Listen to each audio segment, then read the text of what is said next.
것이다. 우리가 사회주의 할 때는 뭡니까?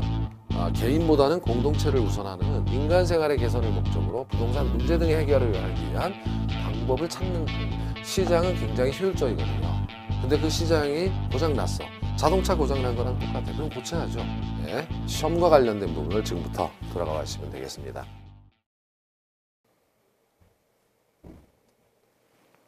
안녕하십니까. 자, 이번 시간은 제3강입니다. 3강은 부동산의 개념 및 분류에서 부동산의 분류, 그 다음에 부동산의 자연적, 인문적 특성을 정리하도록 하겠습니다. 흐름 보기를 보시면은요, 일단 법률적 분류에서는 뭐 지적법이 법명이 바뀌었지만 이게 너무 길어서 그냥 법률상 이렇게 쓰기로 해요. 저희 통칭 지적법 28개 지목이 있고, 국토계획법에 도시관리 농림지역 등 이런 분류도 있고, 후보지와 이행지, 대분류간 전환하면 후보지, 소분류간 이행하면 이행지, 필지와 획지요. 지적법상 하나의 지번을 가진 토지의 등록 단위. 여기서도 이제 지적법은 편의상 이렇게 쓰도록 하겠습니다. 하면 필지이고, 경제적 계획적 개념 1단의 토지는 획지라고 한다. 이렇게 이제 구분을 하시고요. 그다음 건부지 나지가 있는데, 건부지는 말 그대로 건축물의 용도로 부지로 제공되고 있는 토지다. 그래서 건부지고, 나지는 건축물이 없는 토지다. 일단 이렇게 이제 정리를 하시고요. 그런데 이제 건부지에는 아무래도 토지만 있는 것이 아니라 건축물이 있으니까 건부건가 현상이 발생할 수 있다라는 거죠. 왜냐하면 이렇게 나지하고 비교해 봤을 때 이 건물이 오래될수록 이걸 철거하고 다시 져야 되니까 땅을 살 때 철거비만큼 더 들어요. 그래서 이제 다른 조건이 같을 때는 건부지보다는 나지보다는 건부지의 가치가 떨어진다 이렇게 되는 거고. 왜냐하면 요거는 뒤에서 설명을 안 하려고, 이게 좀 너무 어려운 게 여기 들어와 있어요. 기초인문에 어울리지 않게 해서 한번 듣고 그냥 통과하시면 될 것 같아요. 건부준가는 반대로 나지에 비해서 건부지의 가치가 올라가는 경우인데, 자, 여기 건축 제한이 있는 경우 똑같이 제한, 규제가 가해지면은요, 있는 게 낫죠.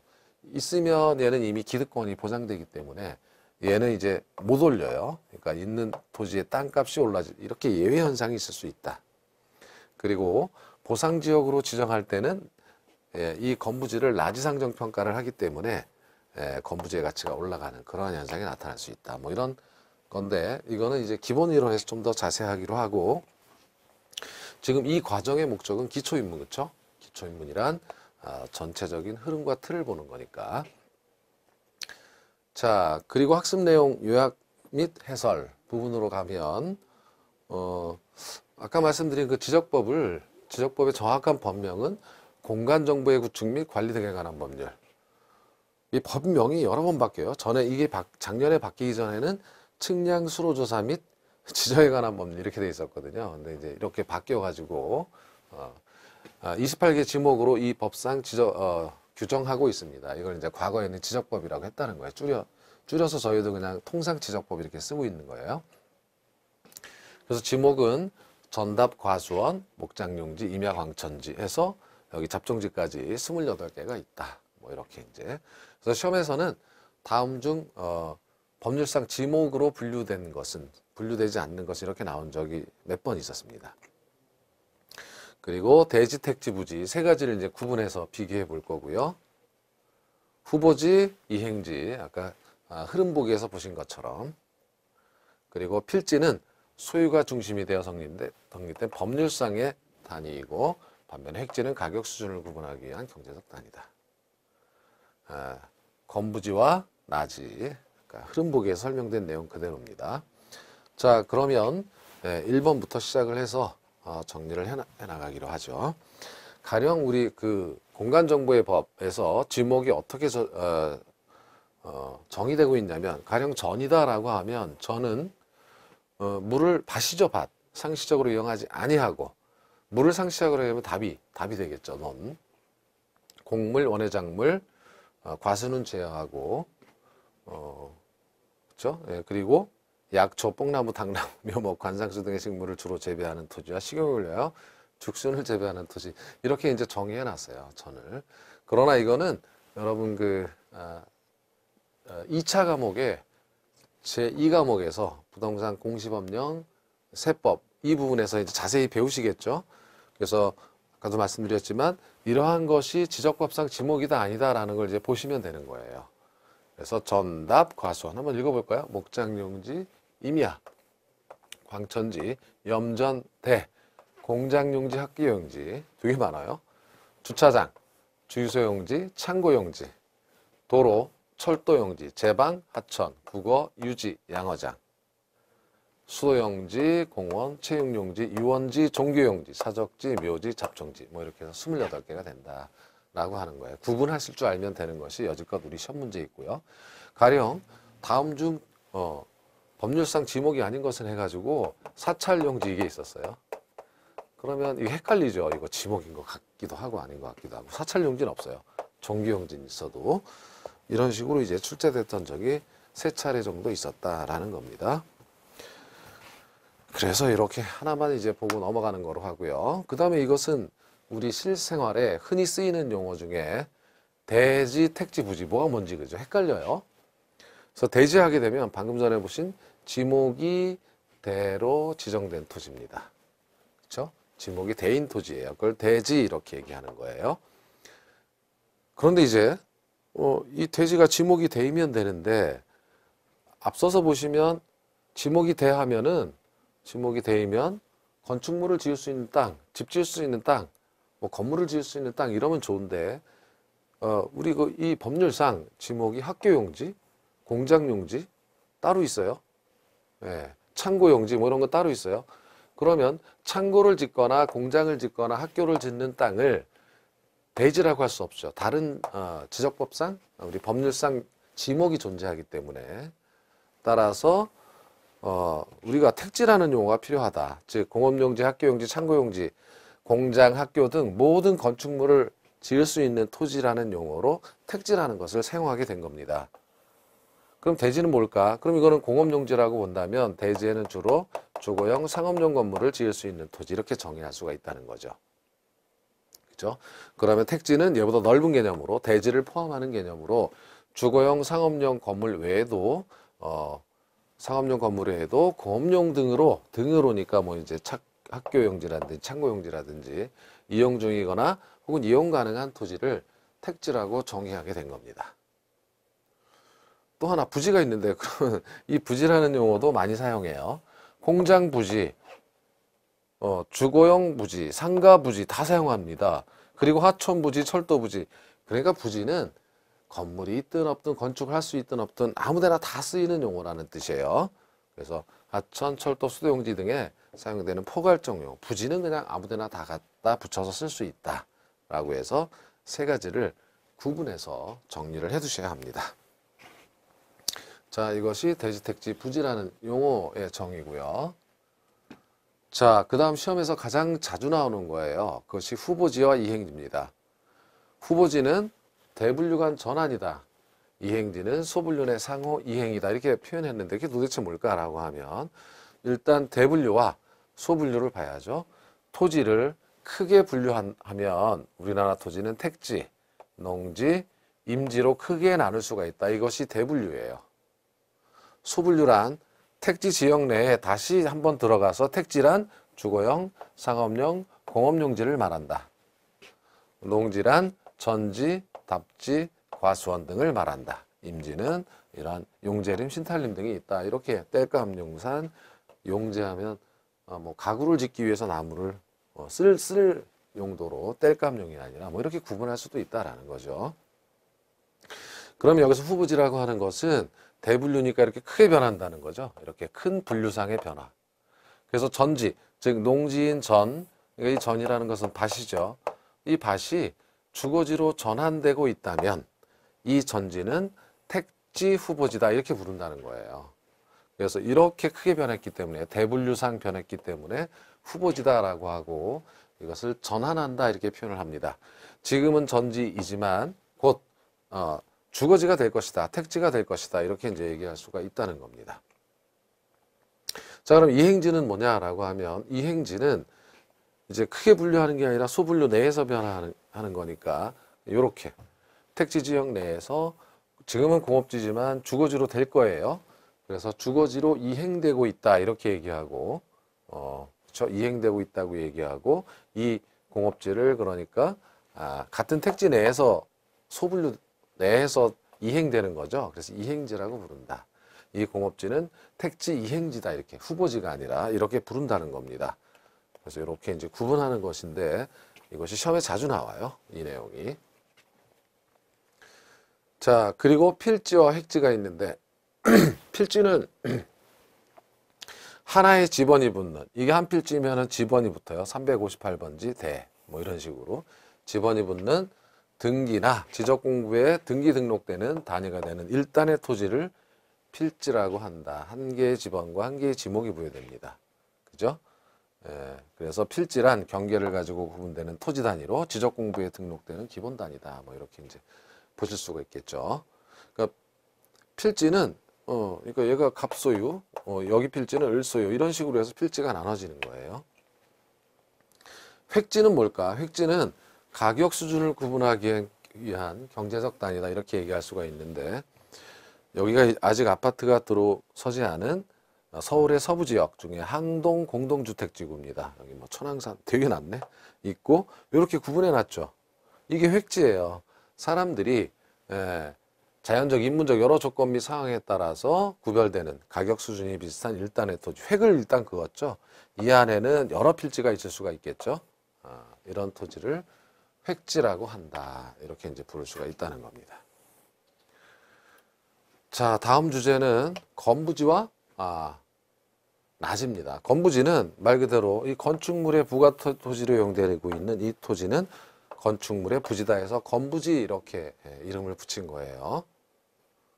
낮이라고 하는 것은 아무것도 없어요. 이 노란색 땅 위에 아무것도 없어요. 벌거벗었죠. 낮입니다. 건축물이 없는 토지예요.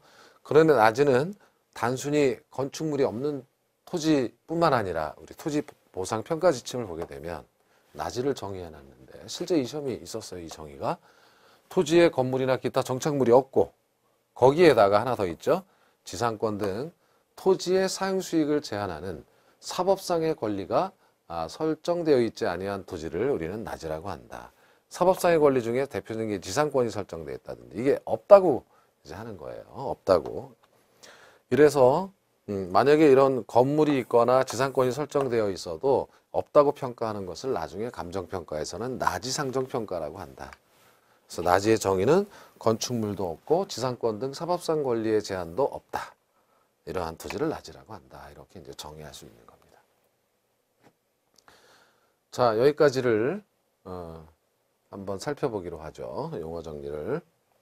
자, 대지. 다시 한번 복습하는 거죠. 우리 용어 정리하기 위해서. 법률상 용어로 지목이 대인 토지다. 공장용지, 창고용지 등은 지목이 달리 하고 있기 때문에 택지보다는 좁은 의미다. 택지는 그러니까 주거용, 상업용, 공업용 뭐 어떤 건축물이라도 건축 가능한 토지 혹은 그 부가 토지로 이용되고 있는 토지라고 정의할 수 있는 겁니다.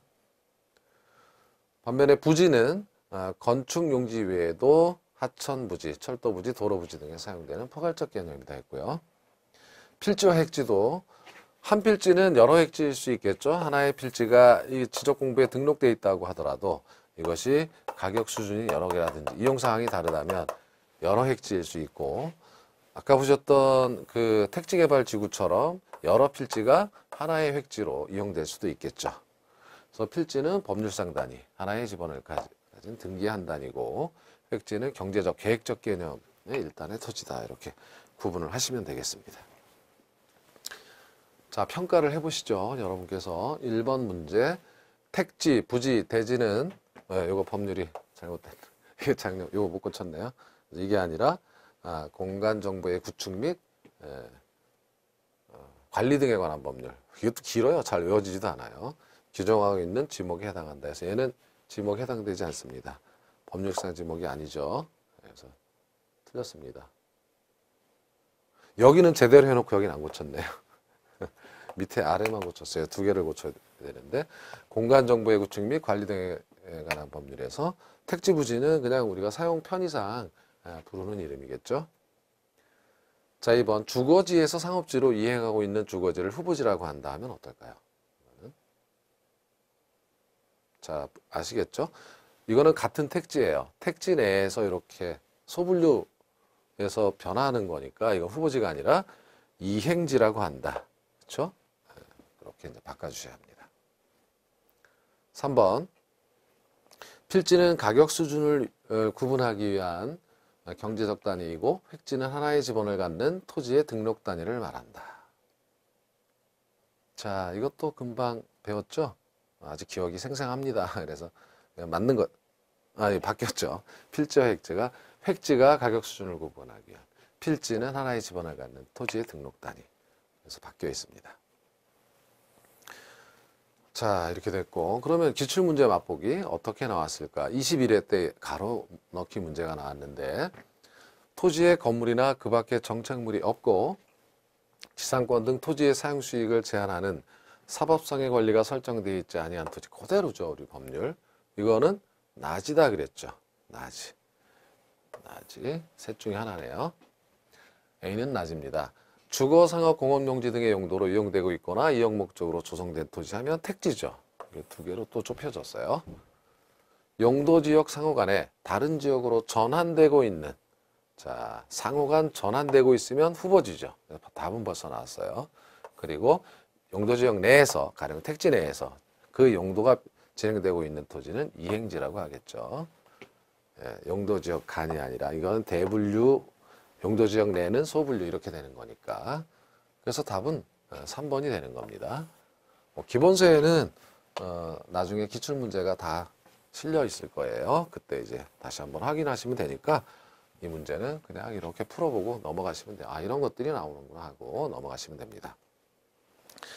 자, 여기까지가 부동산의 분류였다면 이제 2장으로 가서 2장에서는 부동산의 특성입니다. 꼭 한 문제 정도는 나와요. 그래서 자연적 특성과 인문적 특성으로 이제 나뉘는 건데 토지의 자연적 특성을 보게 되면 자, 흐름보기예요. 부동성, 국시적 시장을 형성한다. 그리고 지역 분석을 해야 되고 외부 효과 영향을 받기 쉽고 등기제도의 근거가 된다. 부중성은 땅값이 비싸지고 그래서 집약적 이용을 해야 되고 토지 공개념의 공개념의 기본이 되고 그러나 생산할 수 없다고 하더라도 용도적 측면에서 공급은 가능하다. 요걸 이제 주의하셔야 되는 부분이고 영속성은 토지는 소멸되지 않는다. 따라서 물리적으로 감가상각이 되지 않겠죠. 그리고 가치 보존력이 우수하니까 투자 심리를 유발하기 쉽고 요건 좀 어렵죠. 현재 가치 파악의 근거가 되는 것은 나중에 우리가 토지 등의 가치를 구할 때 미래 수익을 예측해서 현재 가치로 만들면 그것이 감정평가하는 내용이에요. 수익 방식에서. 그때 되면 좀 더 쉬워집니다. 한번 들어두시기 바라고.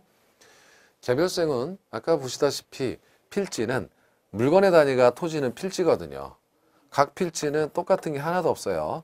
이 분필은 다 똑같지만 같은 물건이지만 개별성은 필지는 같은 게 없어요. 아무리 똑같아도 위치가 달라요. 바로 옆에 붙어 있었어도.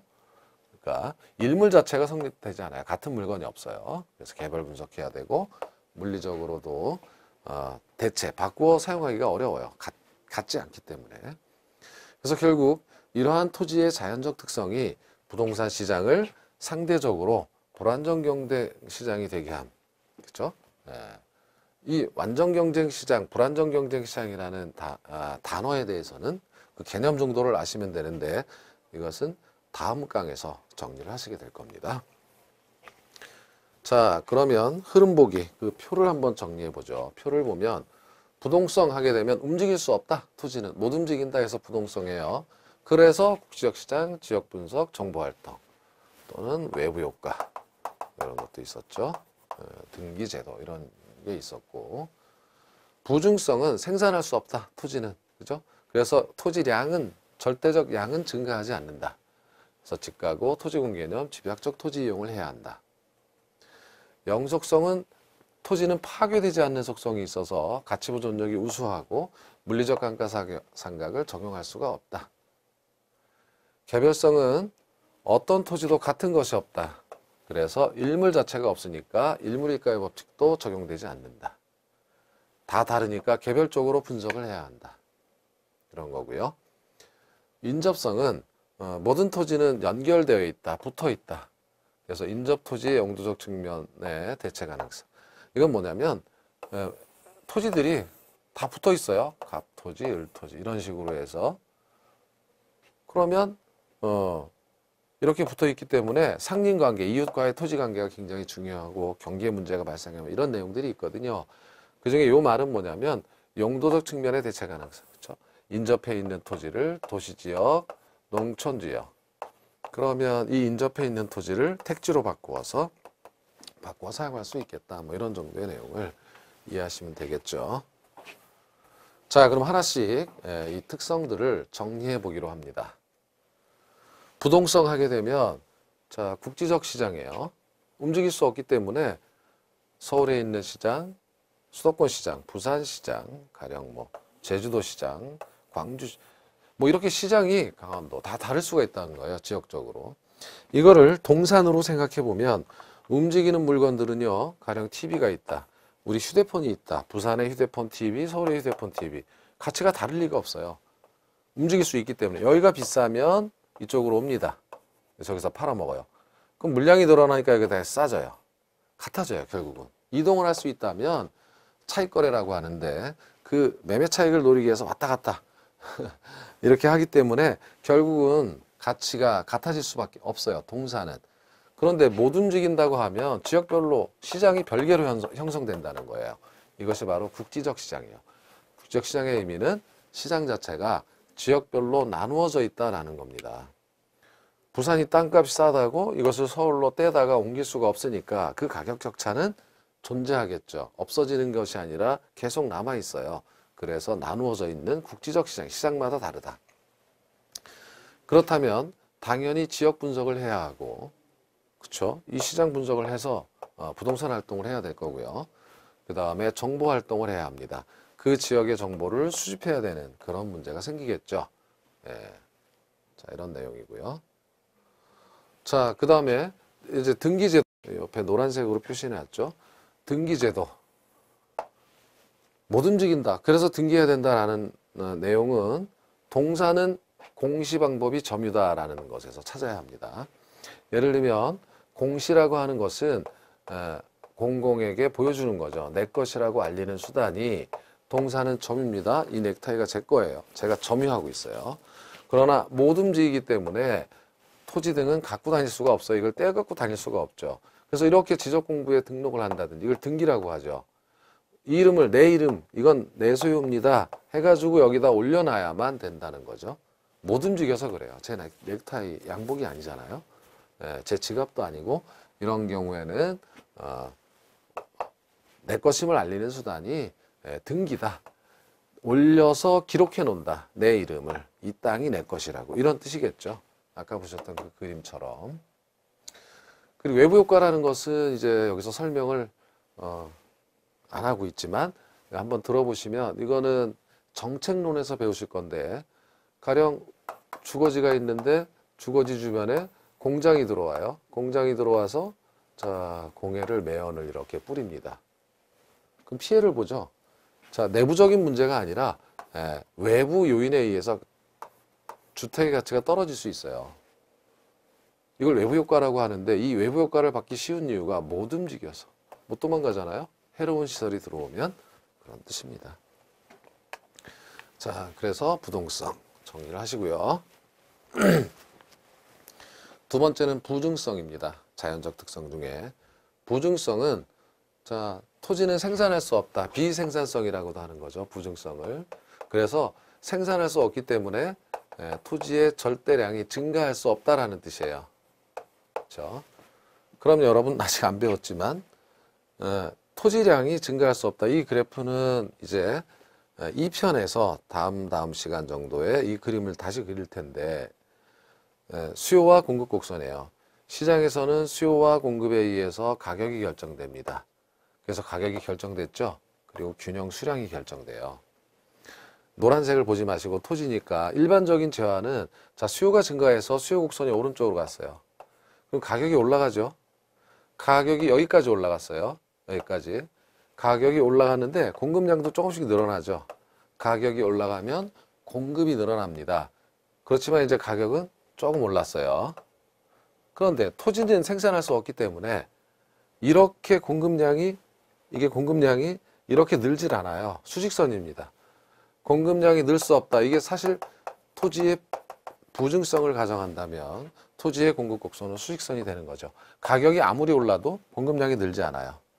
그러니까 수요 곡선과 만나는 점이 여기가 되는 겁니다. 그러니까 여기까지 오르는 것이 아니라 이렇게 급하게 올라요. 직가고입니다.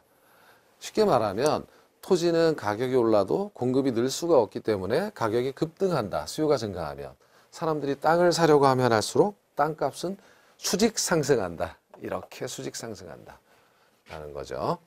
그래서 부증성 때문에 직가고의 문제가 유발되는 거예요. 이렇게 이제 정리를 하시고. 그러면 이제 이거부터 보는 거죠. 이 직가고 때문에 어떤 문제가 생기냐면 집약적 토지 이용을 해야 된다 이 뜻입니다. 집약도에 관해서는 제 7편에서 살펴보시겠지만 미리 한번 보자면 집약도는 단위면적당 토지에 투입되는 노동과 자본의량이에요.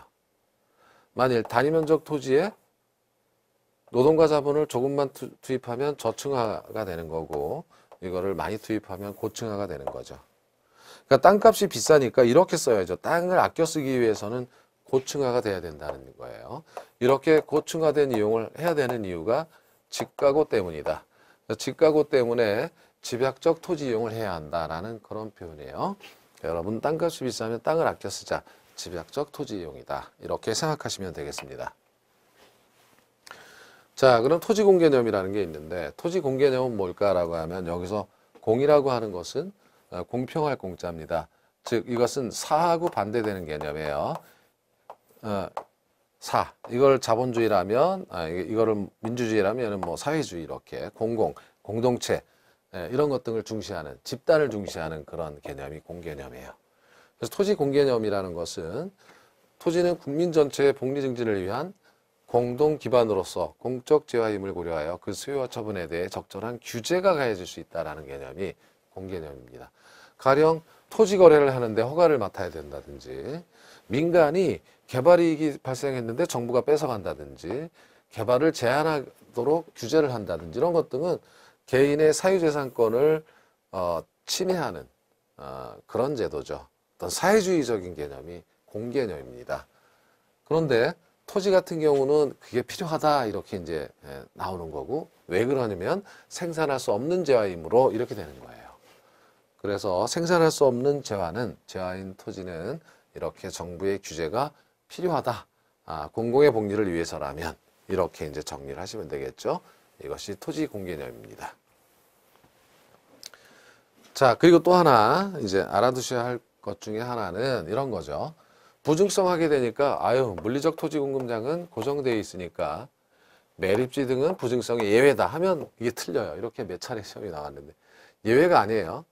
가령 여기 매립을 해서 땅을 만들었다라고 하면 뭔가 만약에 호수를 메웠다 그러면 호수의 땅을 유지라고 하죠. 유지가 사라지고 택지가 늘어난 거고요. 가령 여기를 농지를 이렇게 택지로 만들어서 택지 개발을 했다면 농지가 사라지고 택지가 증가한 겁니다. 그러니까 전체 토지량은 불변이니까 부증성의 예외는 아니에요. 전체 토지량의 관점에서는 토지량이 증가한 것은 아니에요. 그래서 이 표현을 어떻게 하냐면 용도적 측면 혹은 경제적 측면에서의 공급은 가능하다.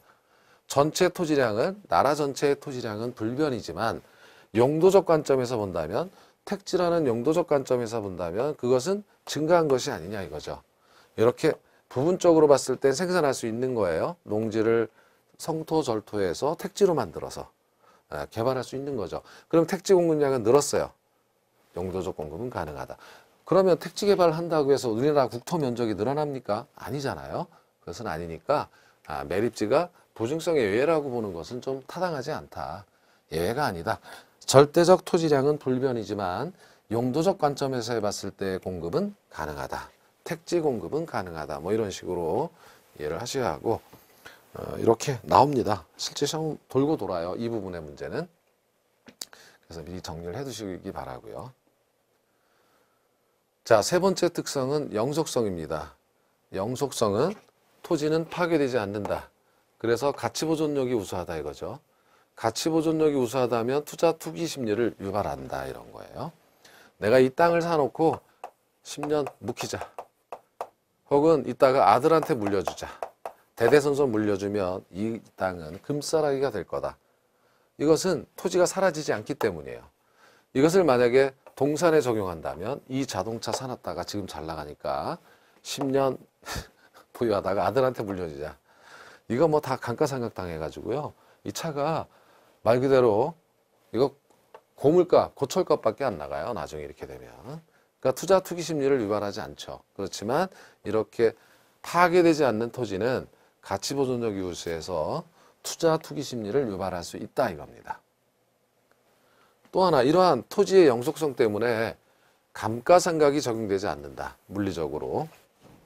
이 감가상각이라는 용어는 자주 나올 거야. 앞으로 저희가 부동산학개론을 하면서 투자론, 감정평가 뭐 등등에서 계속 나오게 됩니다. 그래서 이 감가상각이라고 하는 것은 회계학적 관점에서 보면은 기계를 10억을 주고 샀어요. 100억을 주고 샀어요. 기계를. 이렇게 기계를, 이게 밀링머신이죠. 가령. 뭡니까 이게? 쇠를 깎는 이런 기계예요. 설비예요. 100억 주고 기계를 사서 이제 이익을 얻어요. 그럼 이 100억을 투하한 돈은 이 기계의 수명이 다하면 날아가죠. 그러니까 비용으로 처리해서 세액공제를 받아야 될 거예요. 이것을 감가상각이라고 해요. 가령 저 기계의 내용연수가 10년이라면 매년 감가상각액은 정액법을 가정할 때 10억씩 이렇게 상각을 해서 처리하는 것을 감가상각이라고 해요. 그럼 10억씩 10년이면 100억이 되죠. 그래서 자본, 내가 최초에 투하했던 자본을 회수한 겁니다. 그래서 매년 감가상각액을 비용 처리하는 겁니다. 그래서 내용연수가 끝나면 0으로 만들어주는 거죠. 이렇게 하는 회계 처리를 감가상각이라고 해요. 그런데 건물도 마찬가지예요. 이게 피사회사 탑인데 건물도 시간이 지나면 이렇게 기울어지잖아요. 낡고. 그렇지만 토지는 감가상각이 인정되지 않아요. 사면은 그냥 끝까지 있잖아요. 존재합니다. 영속성이에요. 그러니까 물리적으로 감가상각을 할 이유가 전혀 없어요. 그래서 건물이나 다른 동산 등과 달리 물리적 감가상각이 적용되지 않습니다. 그것이 토지다. 자, 이렇게 되는 거고요. 그 다음 네 번째 자연적 특성은 개별성입니다. 개별성이라고 하는 것은 자, 뜻 자체가 어떤 토지도 같은 것이 없다 이겁니다. 가령 이러한 시계를 보면 똑같죠. 두 시계가. 일물이라고 해요. 이거를. 여기 여러분께서 아마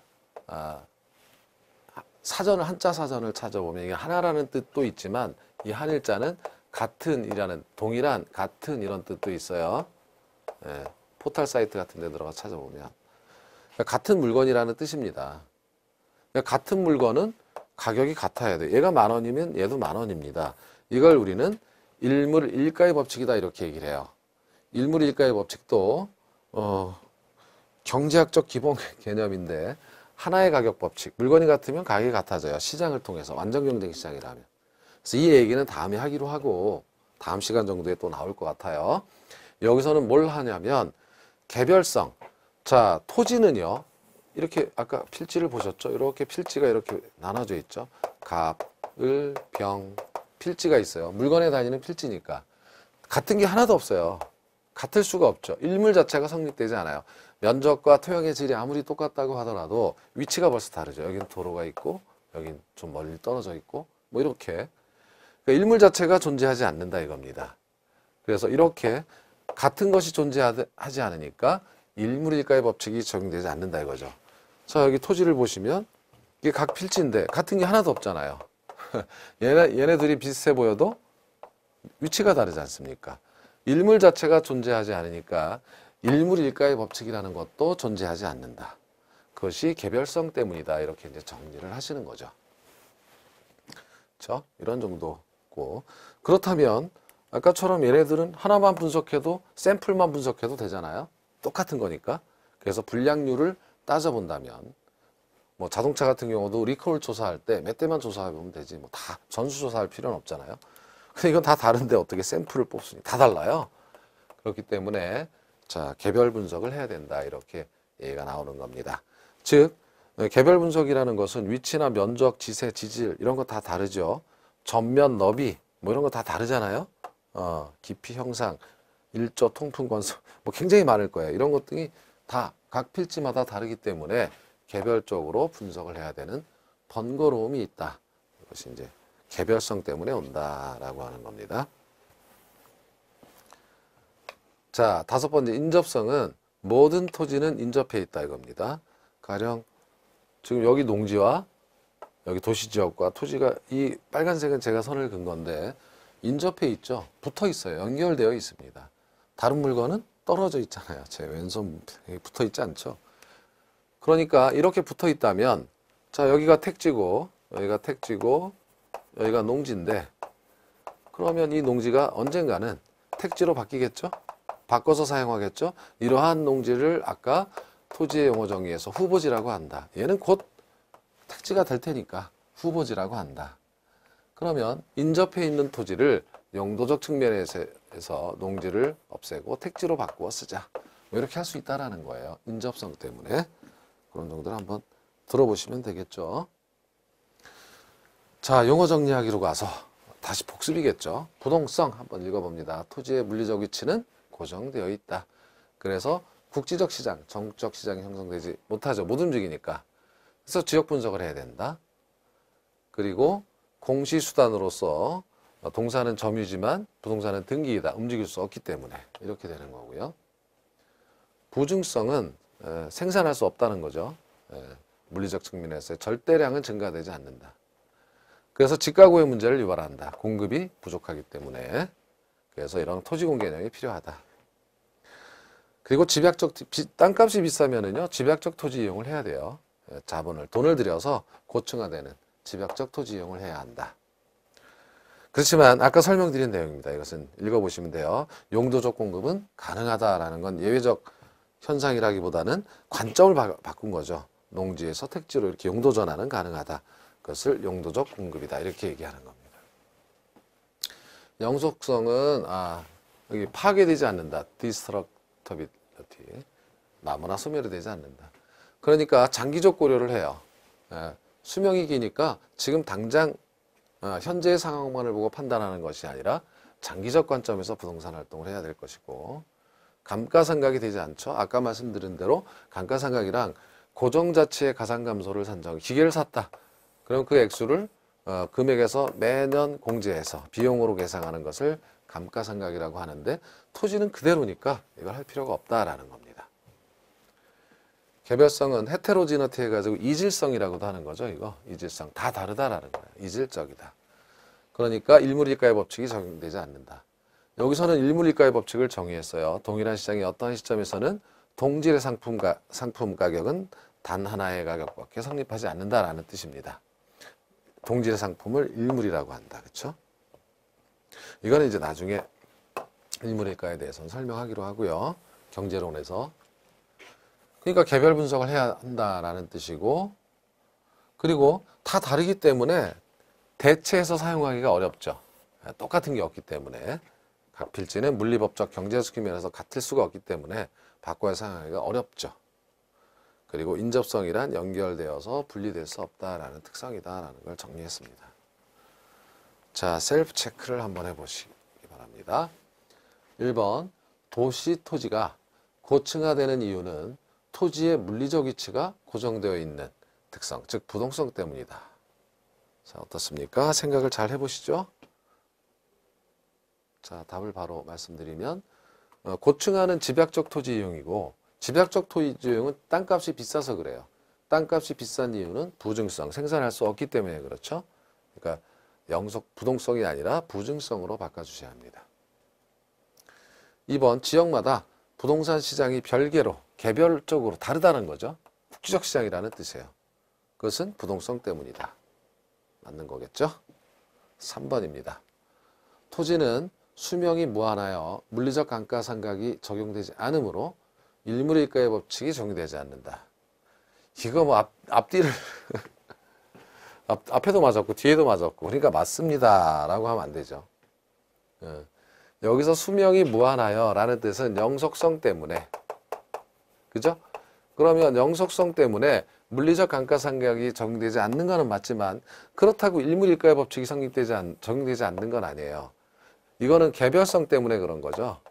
그러니까 이것은 문장이 틀렸어요. 뒷부분이 틀렸다는 거죠. 일물일가의 법칙이 성립되지 않는 것과 영속성과는 관련이 없어요. 개별성과 관련이 있다 이 뜻입니다. 자, 기출문제 맛보기는 26회 바로 이번 시험이에요. 한 달도 안 됐어요. 자, 자연적 특성 중 영속성에 관한 설명으로 옳은 것을 모두 골라라. 기억, 토지의 집약적 이용과 토지 부족 문제의 근거가 되는 것은 너무 쉽죠. 부증성. 얘는 될 수가 없어요. 소모를 전제로 하는 재생산이론. 이제 감정평가에서 이 부분을 배우실 거고, 감가상각, 이걸 수정이라고도 해요. 감정평가에서는. 어쨌든 감가상각이 적용되지 않는 건 영속성이 맞습니다. 그래서 니은은 맞는 거고요. 디귿, 부동산 활동을 임장활동, 현장에 가라. 부동산이 못 움직이니까 당신이 가세요. 그래서 지역 분석도 해야 된다. 얘는 부동성이죠. 될 수가 없는 거고.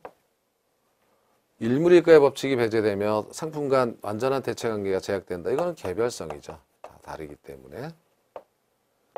부동산 활동을 장기적 배려, 장기 배려하게 하며 가치 보존력을 우수하게 된다. 그럼 얘도 영속성이죠. 답이 쉽게 골라집니다. 그래서 어렵지 않게 해결할 수 있는 문제다라고 생각하시면 됩니다. 자, 이제 2절로 가서 인문적 특성이 있는데, 인문적 특성은 용도에 대해서 하나가 중요하고 나머지는 크게 중요한 부분은 없어요. 시험 출제 빈도와 관련해서는. 그래서 용도의 다양성을 변용성이라고도 하는데, 이것은 최용의 판단 근거, 가치 다한설의 판단 근거가 된다. 이렇게 이제 정리하면 되고, 분합성, 토지를 분필하거나 합필하는 것을 의미합니다. 이 인문적 특성이라고 하는 것은 앞선의 자연적 특성은 토지 스스로 자연적으로 나타나는 현상이라면, 인문이라는 뜻은 뭡니까? 사람이 그럴 물자, 꾸밀 물자예요. 사람이 꾸며서 나타나는 특성이에요. 용도의 다양성이라고 하는 것은 사람이 용도를 변경시킬 수 있다는 뜻이고, 토지를 분필하거나 나누거나 합치는 것은 사람이 하는 거예요. 저절로 되는 게 아니라, 토지 스스로가 막 붙고 떨어지는 게 아니라, 그래서 이것을 인문적 특성이라고 한다. 자, 이러한 두 가지의 특성은 사람들이 왜 그럼 토지를 찍고 붙이고 뭐 이렇게 최이용이라는 용어도 나오는가라고 하면, 토지를 최이용하기 위한 인간의 노력이 필요하다. 뭐 이런 최이용이라는 관점에서 한번 보자라는 취지의 내용입니다. 자, 그럼 학습 내용 및 요약에서, 이건 간단하니까, 용도의 다양성은 토지 용도는 다양하다. 사람들이 그 용도를 바꿀 수 있다. 변형성이라고 한다. 그래서 최용 판단 근거, 가치 다한설, 입지론, 적지론의 근거다. 두 번째, 분합성. 개별 필지를 인위적으로 분할하거나 합병하여 이용할 수 있다. 최용을 위한 하나의 수단이다. 이런 내용들을 보시면 됩니다. 첫 번째, 용도의 다양성을 보면, 자, 어떤 토지는 농지로 지금 있어요. 그대로 사용할 수도 있고, 여기를 철거해버리고 공장용지를 만들 수도 있고, 공원을 만들 수도 있으며, 주거용지도 만들 수가 있어요. 이렇게 어떤 토지를 이용하는가 하는 것은 사람이 하기 따름이에요. 그러니까 이 토지를 농지로 이용하는 것이 합당할까라는 고민을 해야죠. 최이용, 가장 베스트한 이용이 무엇인지 판단을 해야 되는 것은 용도가 다양하기 때문에, 사람들이 용도를 변경시킬 수 있기 때문에 이걸 판단해야 된다. 그 근거가 변형성이다. 용도의 다양성이다 라는 뜻이에요. 그러면 이 지역은 농지로, 이거 도시 주변에 바로 있잖아. 농지로 쓰기엔 너무 아깝지. 여기는 주거지혜가 들어와야 돼. 인구도 넘쳐나는데. 주거입지로 적지다. 주거입지로 최적지다. 이렇게 얘기가 있다는 거예요. 그래서 용도의 다양성이 나오면 항상 핵심적인 단어는 최유용의 판단 근거가 된다는 것이 유일한 시험 문제죠. 거의 나옵니다. 용도의 다양성이 나오면 얘예요. 가치 다한설의 근거를 하는 것은, 그러면 이게 땅 부자 된다 그러죠. 땅 팔자 때문에 사람이 대박 가치가 여럿 있을 수 있어요. 어떻게 사용하느냐에 따라서 가치란 어떤 재화가 가지고 있는 능력이죠. 그것이 여러 가지가 있다라는 그 근거가 될 수 있다라는 거죠. 어떻게 사용하느냐에 따라서. 이런 정도면 되겠고요. 자, 분합성이라고 하는 것은 이런 거예요. 지금 상업지역에 아주 극단적인 사례인데, 갑과 을이 상업지역이지만 면적이 너무 좁아서 여기는 이게 상추, 배추 심어서 둘이 나눠 먹고 살고 있어요. 이게 얼마나 비합리적이에요? 안 되겠다. 합쳐서 상가를 하나 짓자. 이것이 최용 아닙니까? 그러니까 가장 토지를 합리적으로 혹은 최유효 이용하기 위해서, 베스트 유지하기 위해서, 최고 최선으로 이용하기 위해서 이렇게 합필할 수 있다. 또는 너무 크면 분필할 수 있다라고 하는 그런 내용이 분합성입니다. 자, 용어 정리하기. 용도의 다양성 하게 되면 토지의 용도는 다양하므로 용도 전환이 가능하다라는 뜻이고, 최유효 이용이란 이것을 highest and best 유지해가지고 영어식으로는 최고 최선의 이용이다. 뭐 일본식이고 이거는 이제 영어식 최고 최선의 이용이다. 가치다원설, 입지론. 입지론은 이제 3편에서 보시겠지만 산업활동 적합한 장소를 선택하는 요인을 분석 연구하는 학문을 입지론이라고 한다.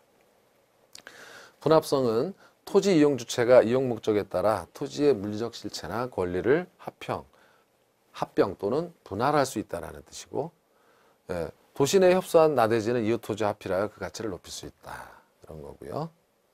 합필은 뜻 자체가 토지 등기부에 갑을 등 여러 필로 되어 있는 토지를 합쳐서 가령 갑이라는 한 필로 바꿔버리는 것. 이걸 합필이라고 하고, 분필은 한 필로 되어 있는 토지를 분할해서 여러 필로 나누는 것을 분필이라고 한다. 뭐 이런 거고, 이러한 분필이나 합필을 하는 이유는 베스트 유주를 하기 위해서, 그죠? 최고 최선의 이용을 하기 위해서 그렇다라는 내용입니다.